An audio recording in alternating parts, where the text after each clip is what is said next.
Ni Perezida w'u Rwanda Paul Kagame yavuze ko aziyamamaza kuri manda ya Kane mu matora ya Perezida ateganyijwe kuba mu mwaka utaha w'2024.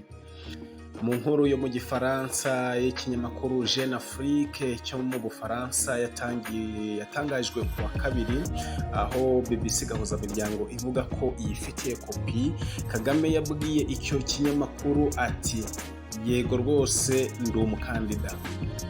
Ishyaka FPR riri ku butegetsi mu Rwanda ntabwo riratangaza ku mugaragaro uzarihagararira mu matora.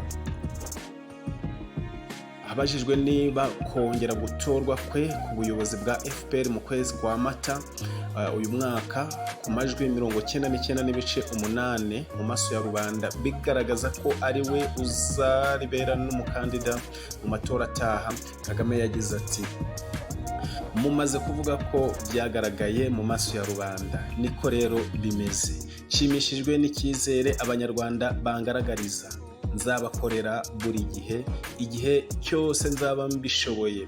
Yego, rwose ndi umukandida.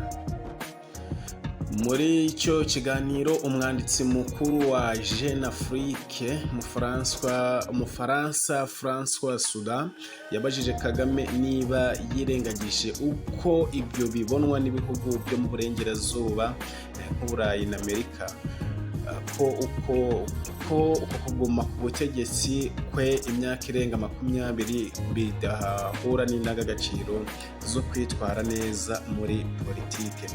Nuko uwo munyamakuru amubaza niba atekereza ko izo ndangagaciro zidahuye n'umugabane wa Afurika.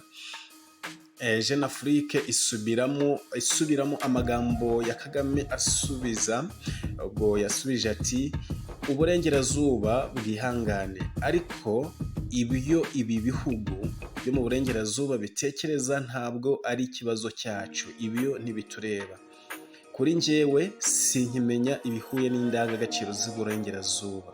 Demokarasi ni iki? Ariko iyo barenze ku mahame yabo bwite, ni gute twabatega amatwi?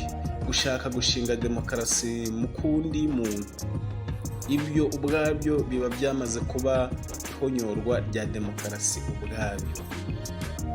Abaturage bakwiye kuba bigenga kandi bagomba kugira uburenganzira bwo gushyira ibintu byabo ku murongo uko babyifuza.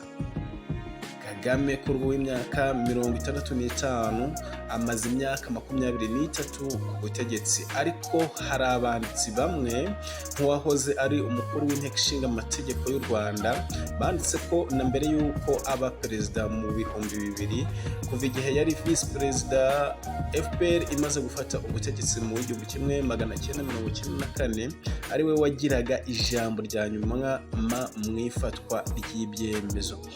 Kagame ni umukuru cyangwa se chairman w'ishyaka RPF inkotanyi kuva mu 1998.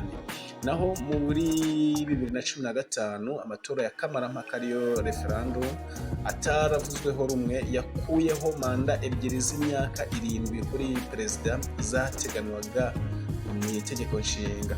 Impinduka mu itegeko nshinga zagabanyije igihe cya manda ya perezida gihinduka imyaka 5, ariko manda zikomeza kuba ebyiri. Izo mpinduka zitangira gukurikizwa kuva mu mwaka w'2024.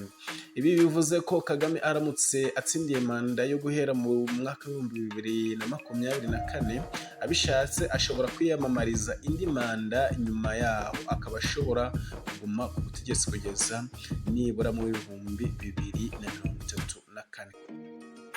Kagame yatsinze amatora aheruka kuba yo muri 2017 ku manota 98.8%. Ku butegetsi bwa Kagame u Rwanda rukomeje kubamo ituze muri rusange, ariko abamunenga hamwe n'imiryango iharanira uburenganzira bwa muntu bashinja ubutegetsi bwe kugabanya ubwisanzure muri politike no kuburizamo abatavuga rumwe n'ubutegetsi ngo bwe.